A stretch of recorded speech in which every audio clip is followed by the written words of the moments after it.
عاشورہ کا دن محرم کی 10ویں تاریخ رحمت اور برکت والی کیوں ہے؟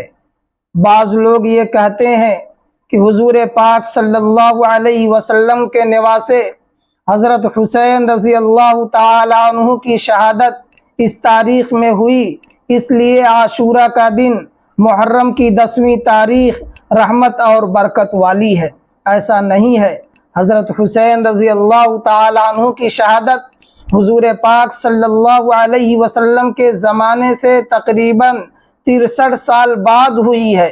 حضور پاک صلی اللہ علیہ وسلم نے اپنے زمانے میں عاشورہ کے دن کی رحمت اور برکت کے بارے میں ارشاد فرمایا، اور اللہ تبارک و تعالی نے قرآن کریم میں محرم کے مہینے کو حرمت والا مہینہ قرار دیا ہے۔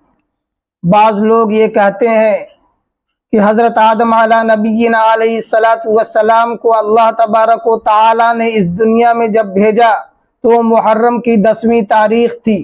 بعض لوگ یہ کہتے ہیں کہ حضرت نوح علیہ السلام کی کشتی جب کنارے پر پہنچی تو محرم کی 10ویں تاریخ تھی۔ بعض لوگ یہ کہتے ہیں کہ حضرت ابراہیم علیہ السلام کو آگ میں ڈالا گیا، آگ ان پر گلزار ہو گئی، محرم کی 10ویں تاریخ تھی۔ ان تمام واقعات کی کوئی اصل نہیں ہے، کوئی روایت ان سلسلے میں نہیں ملتی۔